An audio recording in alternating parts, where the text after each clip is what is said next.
Welcome to a new segment on Actual Conversations, Film Reviews, where I, like many of you, have been looking on Netflix, on Amazon Prime.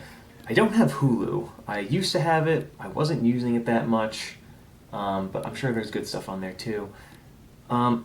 Basically what we're going to do here is I'm going to tell you about a cool thing that I found on Netflix or Amazon or something like that. And we'll talk about it a little bit, and maybe if you think it's interesting, you'll check it out yourself. I find that many times, and I'm sure many of you are in the same boat as me, you go on Netflix and you're looking for something interesting, and it's either you look at something and it's not interesting at all, doesn't catch your interest whatsoever, or you look at something and you go, oh, that could be cool, but I only have a couple hours, I can only do this once, and I'd rather watch something spectacular and amazing, something that'll actually be interesting, as opposed to waste my time with something that might be mediocre. So, in other words, it's hard to find cool stuff on these platforms sometimes. So I'm going to hopefully save you some trouble and give you some good recommendations on things that I find pretty interesting. The first one we're going to do, I have a lot of problems with it. I don't agree with it. It drives me nuts. I was just going insane watching this thing. It's called Fed Up. I believe it's on Amazon Prime. It is basically a story about how the U.S. got fat, how basically we took fat out of the foods that we were eating in order to make them not suck. We then added a ton of sugar, and now sugar is basically killing us. That's basically the premise of the story. A big overview. Obviously, there's a lot of details in that. Some of it I thought was accurate, some of it I did not. But the main problem I had with this, the main problem that you're going to have with this, is that throughout the entire documentary, the theme is the abdication of responsibility. It's the rejection that people can control their own lives in the face of opposition, whatever you want to call it, life, suffering. The people just, no, it's not their fault, it's everybody else's fault. Let's see, I got a little setup here. Let's see what some of these kids were saying. These are kids. They go through, they have 3 or 4 kids that they follow, all a little bit over 10 years old, 12, 13. They weigh, some of them, I think the heaviest one was 400 pounds, and just listen to it for yourself. And I know it's hard because I'm still overweight. And right now I feel like I always will be. Why do you not eat vegetables, Chandler? Because I do not. Why? Like them. I don't. Why not? Yes, I do. You just say you don't, but you don't have a reason. Yes, I do. What's the reason? I don't. Being in the South, we eat a lot of fattening things. We eat macaroni and cheese, fried cube steak, fried chicken, and that's what we're used to. That's what I've grown up doing. I've done what my parents done. My parents have done what they've done. It's passed on from generation. And once you start overeating, it becomes a worse habit, and it just grows. Now, full disclosure, I do sympathize with these kids and these families. Obviously they're struggling to manage this stuff, but I think in this case, in all cases, really, maybe I'm a bit harsh, but I think in all the cases, the answer that they're getting, the answer that this documentary is giving them, is the exact opposite of what they need. They blame sugar itself. They go on to blame the corporations that put sugar in stuff, and fast food companies and soda companies, and really, that's what everyone did. It's everyone. It's corporations. The advertisers, they're evil because they're trying to sell their stuff to kids and to you and I, and they're terrible. And it's the politicians' fault because they're allowing all this to happen. So much stuff wrong with all of that, I think, in my opinion. But it gets worse than that. So that's the kid. Let's see what one of the parents had to say about the whole situation. All of us in my family have always been heavy.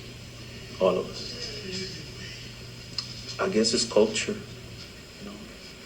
It used to be, Grandma used to say, you don't get off of that table till you eat everything you have on there. And we kind of thought that that's the way it was supposed to be. Él siempre ha sido He's always been overweight. gordito.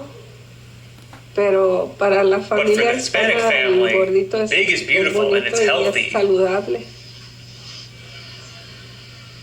That's me It's not translating. as easy to just stop eating because I have a huge appetite for Twinkies and all that sweet stuff. Yes, I know you're gonna say I'm putting him in harm's way by giving him all the food that he wants and stuff. But I know he sneaks stuff, cookies and cakes and all that. Or he gets stuff at school, or he gets stuff with his brother. And you don't have no control over it. I wish I did, but you don't. So that drives me insane right there. And that, again, is the theme throughout the whole movie, is that these poor people, they can't do anything about it. They're just out of their control. But, I mean, did you hear the reasons that... I mean, look at all the reasons he was citing. So, oh, well, it's cultural. His wife is saying, yeah, I mean, we just grew up, big is beautiful, big is healthy. I wonder, is there a Miss Mexico? Like, I wonder what does she look like? I wonder, is she like a giant... I guess I'll censor myself there. I don't want to get in trouble. Is she a large woman? I wonder if they have like a beauty pageant down there. If I had to put money on it without knowing it, I would think that she is a very slender, muscular, beautiful woman. But look at these other reasons. He goes, oh, you don't have any control because even if I don't buy the food in the house, he'll go to school, he'll get it there, his brother will get it to him. He'll sneak stuff, and I'm just like, oh, is he like with the money from the job that he doesn't have? Like, how is he gonna get all this food? He goes to school, he's got to still pay for it. I mean, unless someone's giving him all this free food, which I don't think is the case. Let's say he goes to a friend's house. Yeah, he'll go to a friend's house. He'll eat their entire box of Frosted Flakes, and they'll go, little Johnny, what the hell are you doing? He'll go, oh, nothing. You just ate my entire box of sugary cereal that I love that would take me like 2 weeks to get. I just got the family size. He wouldn't be allowed back. It wouldn't be sustainable. like play this out in your head. But no, I mean, for him, he's big, his wife is big, his son, I think this is the son, I think he's 400 pounds. And he's, I think he was getting some kind of surgery. But just, what are you going to do with that? I mean, if you're not even going to try... But then, okay. So then you could say, well, maybe they are trying, Steve. Maybe they're buying fruits and vegetables and all this low-fat stuff. Well, let's play the next clip. We started eating different things, more fruits and vegetables. We limit our starches. We limit our breads. We keep healthier snacks. He loves Hot Pockets. So they have lean Hot Pockets. So I make sure to have the lean ones versus the regular ones. That's my favorite quote from the whole entire movie. He loves Hot Pockets. Well, I'm not even making fun of him. When I heard that, I did laugh. But listen, I like Hot Pockets. I used to eat Hot Pockets a lot when I was in college. It was, I wouldn't say it was a staple, but I mean, they were always in the freezer because they were fun and easily accessible. But, here you are, you're dieting. And, you'll see this in the show that... if you're going to diet, the idea is to cut that kind of stuff out completely. You don't go, well, I love Hot Pockets. They're making me fat. Well, I better just eat the lean pockets and then I'll be lean. No, that's not how this works. It's not how it works, people. But again, I have sympathy. I understand that they're trying. I mean, they're trying. They're going to the store. They're buying these things that say, oh, reduce fat, fat-free, this and that. And it's just... I get it. I really do. I get the argument that, it's corporations, it's their labeling, it's their branding, they're telling us this stuff is healthy, but it's not. I mean, if I were dieting, and I know nothing about this stuff whatsoever, I'm not an expert, but I know enough to be like, all right, if you're going to diet, you don't go to the lean pockets, you don't eat it. You don't go to the third less fat Triscuits, you leave the Triscuits out. I think this is kind of common sense. And then there's the argument that, buying, and actually, this I think they do correctly in the show. And they go, buying fresh stuff is so expensive. And I tell you, I think I mean, yes, I think that's true to a degree. I think it depends what you're buying. I think you got to buy stuff that is in big volumes. I mean, you could take one of these bigger kids and he could be starving and have him eat an entire thing of grapes. I'm telling you, he won't be hungry after that. And if he is, get him another thing of grapes. I mean, geez, the more grapes you get in that kid, the better it is for him, I think. Oh, but I think that's how it's supposed to work. I mean, if you ate the same volume, the same mass of grapes as you did Triscuits, even the third less fat Triscuits, I think you'd just be much healthier in general, and you'd probably ingest lower calories. But no, that goes to the next thing. So they might have done that one thing correctly where they say, listen, you actually can be frugal, you can be economically efficient, let's say, and not break the bank. You can buy a lot of good food, fruits and vegetables and that sort of stuff, and you can do that instead of going through the rest of the other 90% of the grocery store that has all the garbage. But then they say things like this.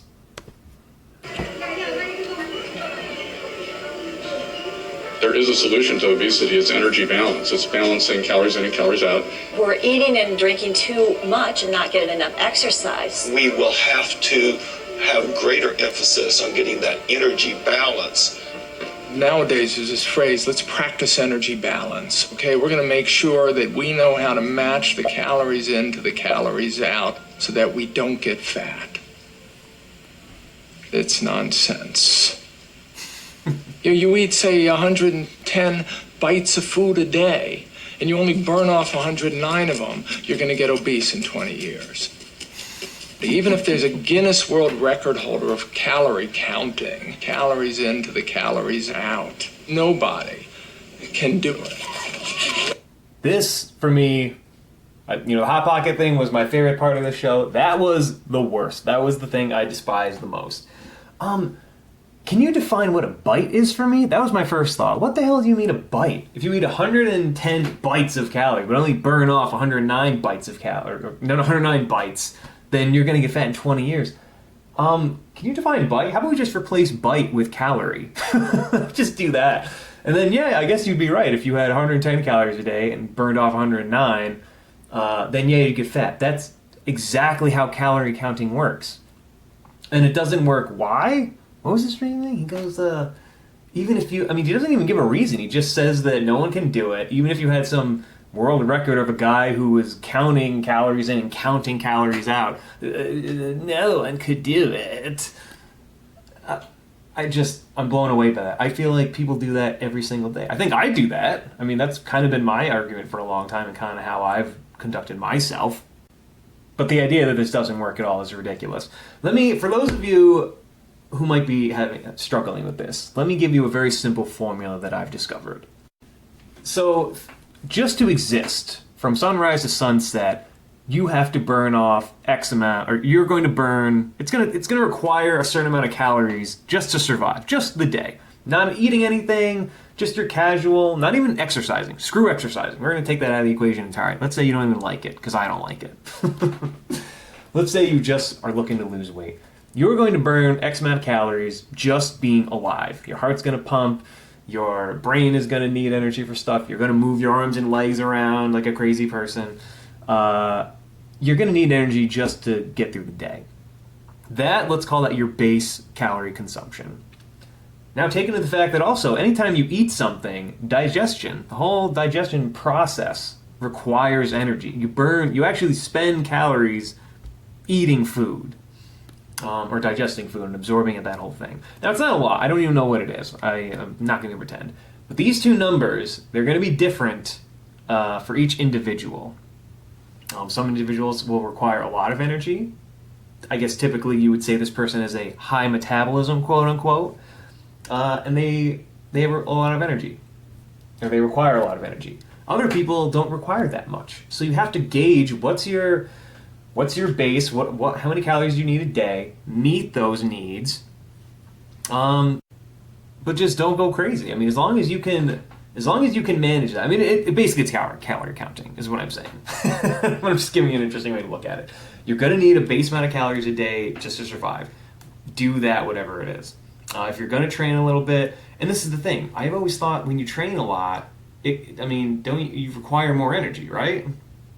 You're gonna like want more energy. I don't know how effective it is, especially because most people are lazy and they don't want to train. And I'm one of these people. I'm one of you. Don't get mad at me. I'm one of these people. I'm just blessed by God to love Brazilian Jiu-Jitsu, and that just happens to be kind of really hard. But yes, I mean, it's calories in and calories out. People do it all the time. People manage what they eat. And then you get in this, I don't want to starve myself. Listen, you don't have to starve yourself. This is what we're talking about. If you're trying to lose weight, like if let's say you're this kid and he loves Hot Pockets, but he's willing to diet for real, all he's got to do, replace that Hot Pocket with a red bell pepper. And now people will be like, well, people think I'm crazy when I do that stuff. I used to do that all the time when I was in high school. I was trying to manage weight for wrestling, and I would eat peppers because I didn't want to feel like I was starving to death, but I also wanted to eat something. And it was some of these peppers can get pretty big. Your stomach is only so big, and if you pack that thing full with grapes and bell peppers and peas and corn, I mean, there's so many different things you can eat that you can stuff yourself with, but it's healthy, and you'll actually end up losing weight like that, I think, or at least being healthier.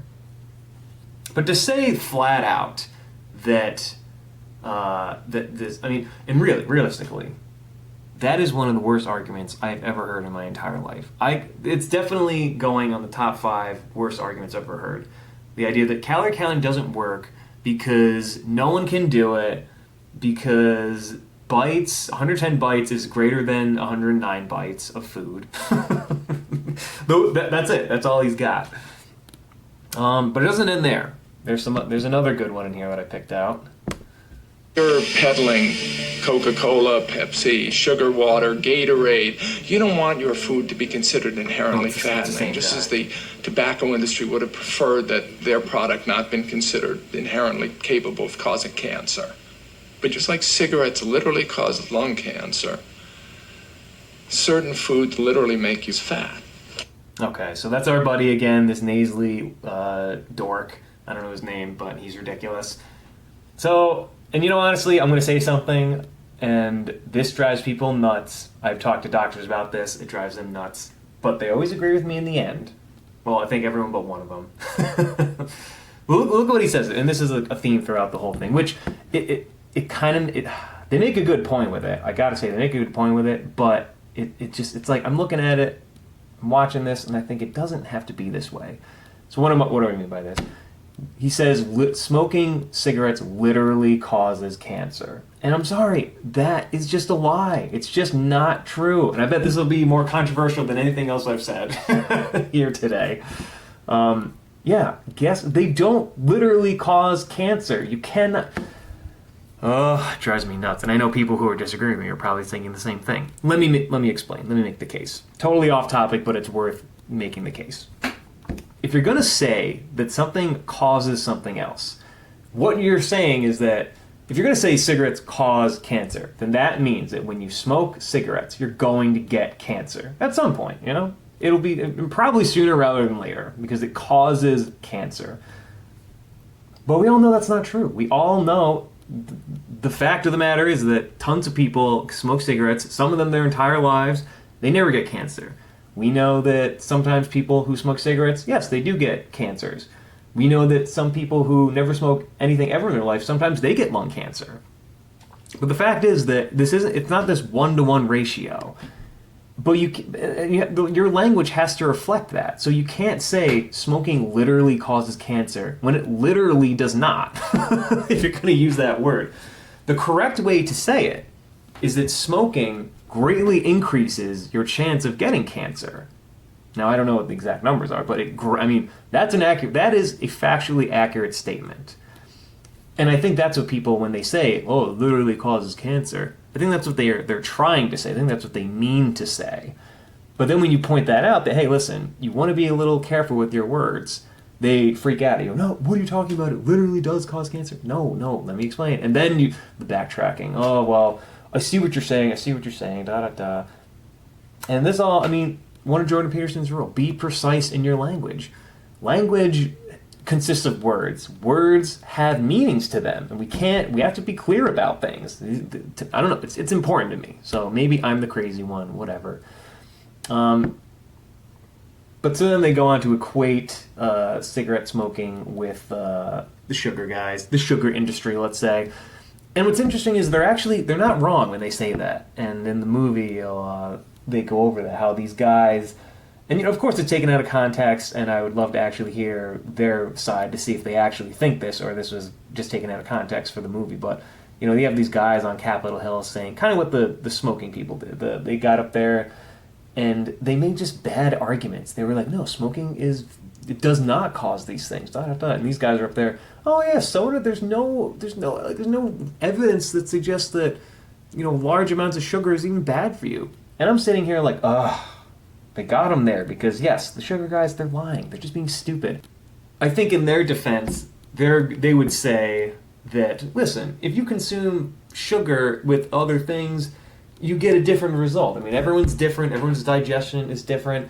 Anytime you introduce a new food on top of a new food, your digestion is going to be affected by that. You can't just blame soda for all this stuff. Even though, when directly asked, so soda is totally fine for you, then the guy's like, oh, well, I don't know, or something like that. But they're just making bad arguments. The argument they should be making, everyone, even the tobacco guys back in the day, and Coca-Cola, Pepsi, if you're listening, you need a good advocate, an intelligent advocate. I'm your boy. All you have to say in these hearings is, listen, Coke may be bad under certain, Coca-Cola, sugar may be bad under certain circumstances with certain individuals. It might be not bad under other circumstances with other individuals. But we're not here to talk about that. We're a private company. We sell to people what they want to buy. We're just freely engaging in commerce. We don't have any control of what people consume, how much people consume of things. People do that on their own. Regardless of whether we're a company or not, whether we exist or not, people are going to demand things. And the responsibility is with the consumer in this case. I mean, the case should be made that, listen, people know what our stuff is. We have ingredients. We tell them how much sugar's in there. I mean, there are tons of videos out there that show a Coke can how much sugar it has, and it's basically the entire can. All this stuff is out there, and people buy it anyway.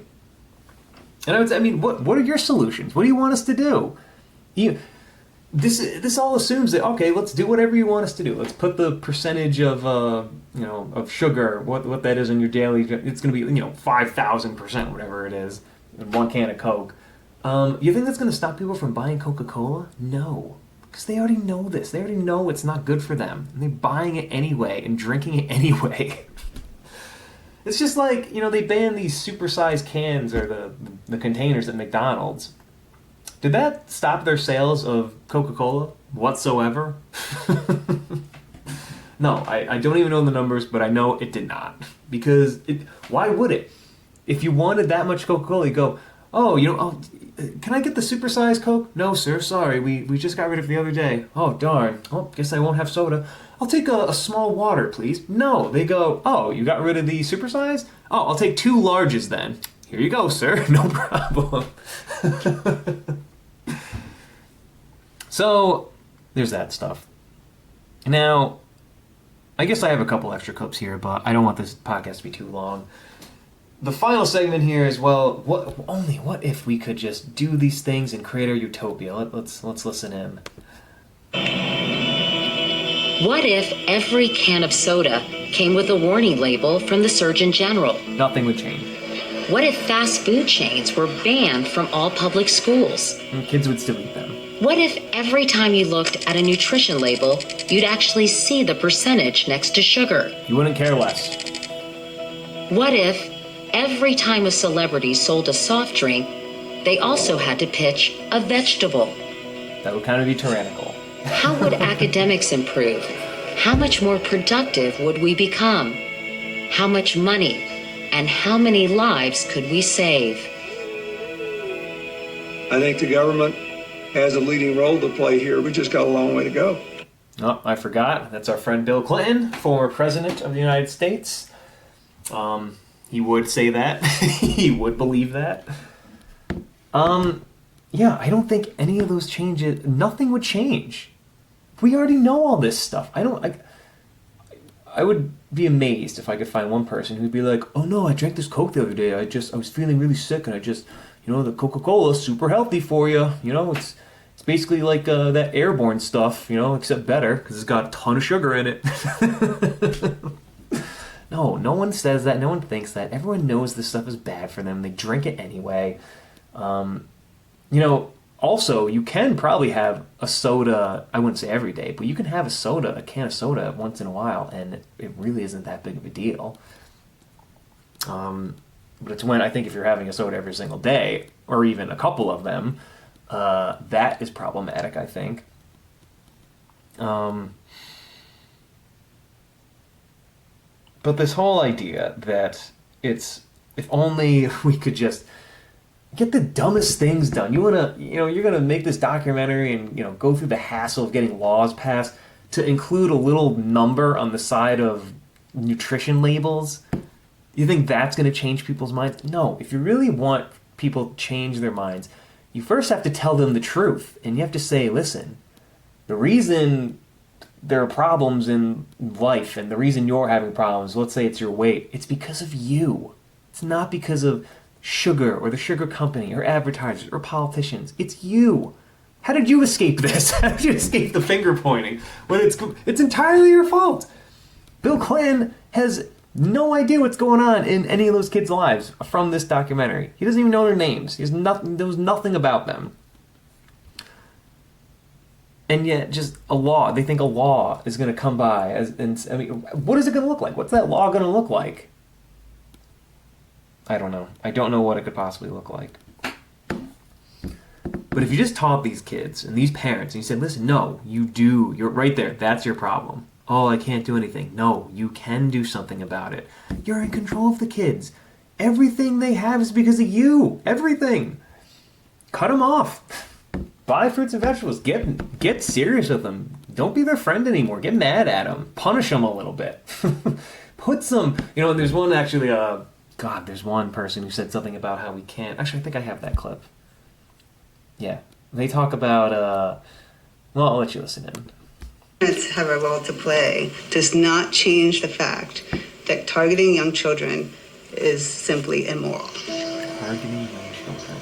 I think we need to really get straight in this country the difference between parental responsibility and the corporation's role in exploiting the vulnerabilities of a young child. Oh, God. Yes. No, I actually agree with her. I think we do need to get down to the bottom of that, the difference between parental responsibility and exploiting young children. Yeah, guess what? The exploiting... The kid, you can't shield kids from everything. God, if we're going to say that kids can't handle food commercials, then we're done. I mean, that's it. Just pack up the bags. I mean, if we're that pathetic where we go, oh, I'm, kind of hungry and no problems. Oh, this McDonald's commercial. Oh, wow, the burger looks really good. Oh, man. If you can't handle that in life, then you are going to have a rough life.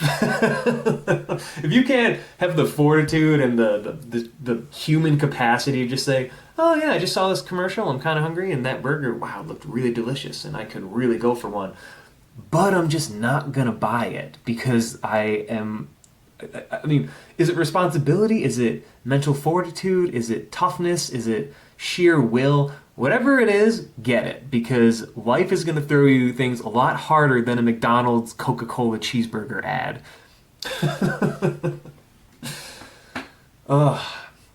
So that's my review of Fed Up. I don't want to bash it, although that's all I've been doing. It has some cool stuff in it. I don't like the theme in it. I like that it is kind of pointing out that, listen, there's a lot of bad food out there. Don't eat it. Try to eat fruits and vegetables. God, we all know this stuff. Not even fruits and vegetables, real food. Chicken, meats, nuts, peas, crap like that. If you're looking for diet tips, calorie counting, yes. Calorie count, yes. Treat yourself. Don't be a total tyrant. You got to reward yourself when you're doing things good. Everything in moderation. I have some interesting stories myself. I was in a nutrition class. I was actually able to be healthy when I was eating a lot. I was drinking a lot too, obviously in college days. But I remember I would eat, or at least for that week, we did like I think a week or two. All I ate that week, because I had leftover pizza, I had these barbecue chicken pizzas, and I somehow was coming out healthy. At the end of my report, that was my whole report. I was completely shocked to find out that I was really significantly healthy when all I was eating was this barbecue chicken pizza. But the way I was healthy with it was that I was eating it in moderation, where I had a certain amount of, I guess, calories I was burning. I had a certain weight that I was maintaining, and I was just able to regulate what I was eating versus how active I was. And, it was, I guess, not fun, I guess. I mean, I guess I would have liked to have eaten more. Like, I just wish I probably could have eaten the whole thing, the whole entire pizza pie in one sitting. I mean, I guess I didn't.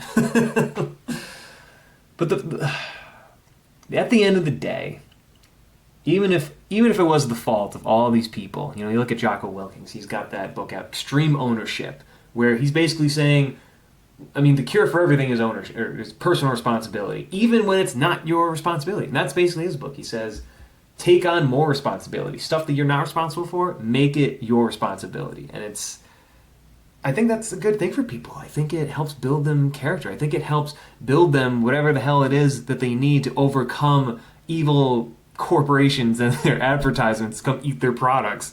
I think that's how you develop more character. I think that's how you become a better person ultimately.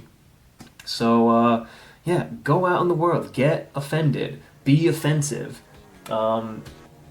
struggle, suffer a little bit. It's healthy for you, it's good for you. So with that said, that's the movie, Fed Up. Go see it, it's on Amazon I think, and let me know what you think. Alright, have a good one.